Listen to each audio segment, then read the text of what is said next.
3 महीने तुम अपनी दुकान ना खोलो, क्या तुम्हारे घर में पैसे आएंगे? अच्छा। मैं अपनी शॉप के ही काम से मैं सहारनपुर जा रहा था, राइट। तो पैसे होते नहीं थे, तो जनरल बोगी में हम ट्रेवल किया करते थे।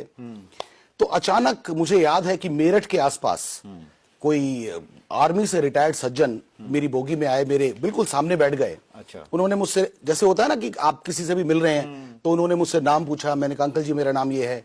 उन्होंने कहा बेटा, मेरे कंधे पे हाथ रखते हुए पूछा कि बेटा आप क्या करते हो? तो बुजुर्ग से थे, लगभग 70 साल की एज होगी। अच्छा।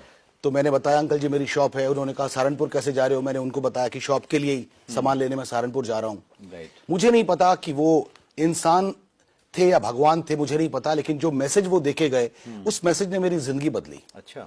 उन्होंने मुझसे अचानक एक सवाल किया, बेटा बुरा नहीं मानोगे तो एक सवाल कर लूं? मैंने पूछा अंकल जी करो, आप इतने बड़े हैं मुझसे। उन्होंने मुझसे पूछा कि बेटा अगर 3 महीने तुम अपनी दुकान ना खोलो, क्या तुम्हारे घर में पैसे आएंगे? अच्छा। सुरेंद्र जी मैं आपको बता नहीं सकता, मेरी पूरी बॉडी के रोंगटे खड़े हो गए। अच्छा। मैं सुन्न हो गया, क्योंकि यह सवाल ना मुझे जिंदगी में किसी ने पूछा था, ना मैंने जिंदगी में कभी अपने आप से पूछा था। अच्छा। क्योंकि मुझे ऐसा लगा ही नहीं था कि ऐसा भी हो सकता है कि मैं 3 महीने, कभी कोई सिचुएशन ऐसी आ जाए। राइट। हमेशा कोई फिजिकली फिट थोड़ी रह सकता है।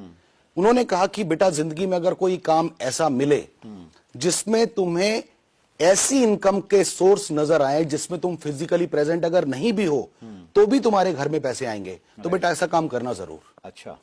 और उस दिन के लगभग 2-3 साल के बाद उन्होंने कोई काम नहीं बताया? नहीं, कोई काम नहीं बताया उन्होंने। उन्होंने कहा बेटा कोई काम ऐसा अगर मिले तो जरूर करना, कि जिसमें तुम फिजिकली प्रेजेंट नहीं हो लेकिन फिर भी तुम्हारे घर में पैसे आने का सोर्स बंद ना हो। ग्रेट।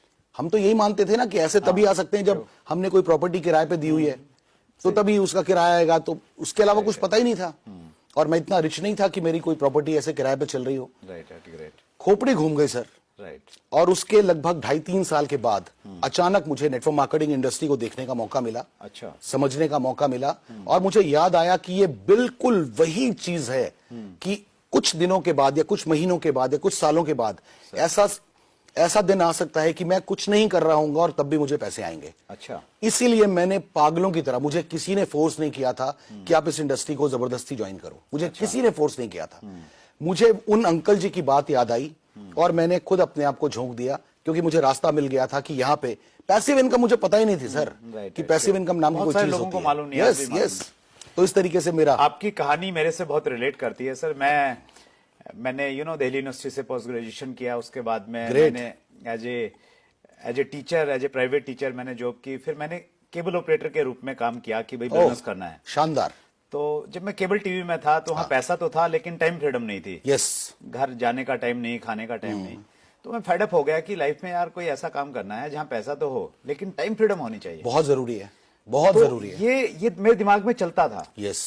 और फिर अचानक जब मुझे ये डायरेक्ट सेलिंग की अपॉर्चुनिटी मिली, मालूम चला कि भाई यहाँ से आपको टाइम फ्रीडम मिल सकती है, तो फिर मैंने भी आपकी तरह झोंक दिया। शानदार सर, शानदार।